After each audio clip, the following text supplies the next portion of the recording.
Hello there everybody and welcome finally to the Kidbyers highlight reel from the Singapore Grand Prix. Dregler taking pole position from Maznat and Jacko with the rest of the results there on your screen as we head straight to the starting grid. No mucking around here today for what is always a hectic Singapore Grand Prix. You know the drill by now. It's lights out and away we go. As you can see, I'm starting on the soft tyres, looking to run as long as possible in this race.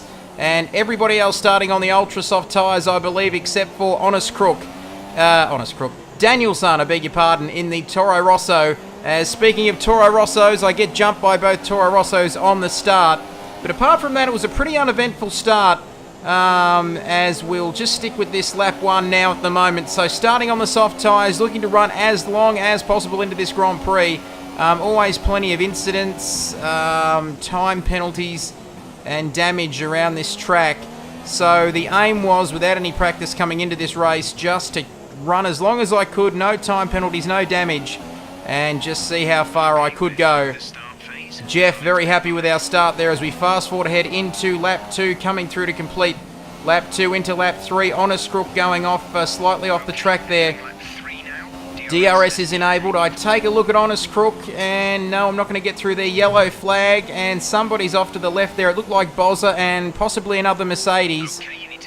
And Danny, I think it was Danny and Bozza who made contact, and I actually thought that Danny just there was Bozza, and I got the illegal overtake warning, so I had to let Bozza through, but I thought Danny was Bozza, and it got very confusing as I slowed Danny down and ended up brake testing her, so I apologise for that.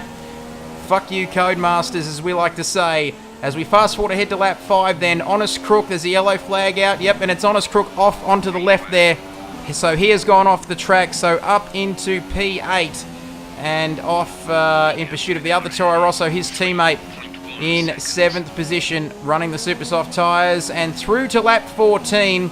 And I didn't make any more on-track passes up until this point, but I did get to 4th position, of course. Still haven't made my first and only pit stop, as Craig on the super soft tyres, brand new fresh tyres there for the Renault of Craig, so I wasn't going to hold him up. I let him straight through, so down to P5 as we fast forward ahead to my pit stop then. So like I said, the one-stop strategy, going straight from the soft tyres. I was looking to go onto the super soft tyres, but as you can see in the bottom right-hand corner, I frantically forgot to select the super soft tyres, and they put me on ultra soft tyres, which wasn't the end of the world because I was pretty confident that these tyres could go through to the end. My only concern was, though, that they might fall off the cliff towards the final laps of this race. But as you can see, everybody else around me pretty much on the ultra soft tyres.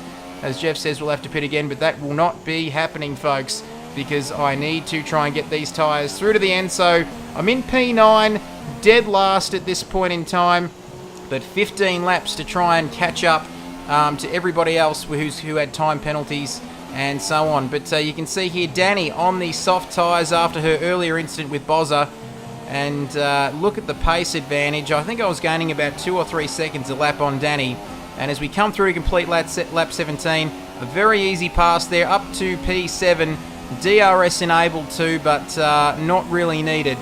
And Bozza it was up ahead on the soft tyres as well, trying the same strategy out as Danny, but he would come back to haunt me later in the race as my ultra soft tyres started to go off. So lap 18 then, final lap of the race. Speak of the devil, Bozza, here he was. He made a pit stop and pitted for the fresh, he had a brand new set of ultra soft tyres, and he was causing me all sorts of havoc towards the end of the race as the fireworks are out. But I wasn't too worried. I just had to keep Bozza behind me because he did have a 3-second penalty. As you can see him there looming large in the mirrors, but he couldn't do enough. And I come through to complete what was a pretty uneventful race. I was pretty happy with that. Like I said at the beginning, no practice for this circuit. And I was happy to go from 10th on the grid to 5th in the race. As Dregler, the usual suspects, are up on the podium here. Dregler taking the victory. And Jacko, his main championship rival, in 2nd place, along with Maznat in 3rd. So the top 3 didn't finish how they started exactly, but it was the top 3 qualifiers who did finish 1st, 2nd, and 3rd on the grid. Claire Williams very happy with that, as she always is. Jacko waving the champagne as well. So a fantastic result there for those 3 guys. Craig, it was a good result for him too. One stopped from 6 to 4th. Kidbyers in 5th. Bozza in 6th. Danny had an eventful race in 7th.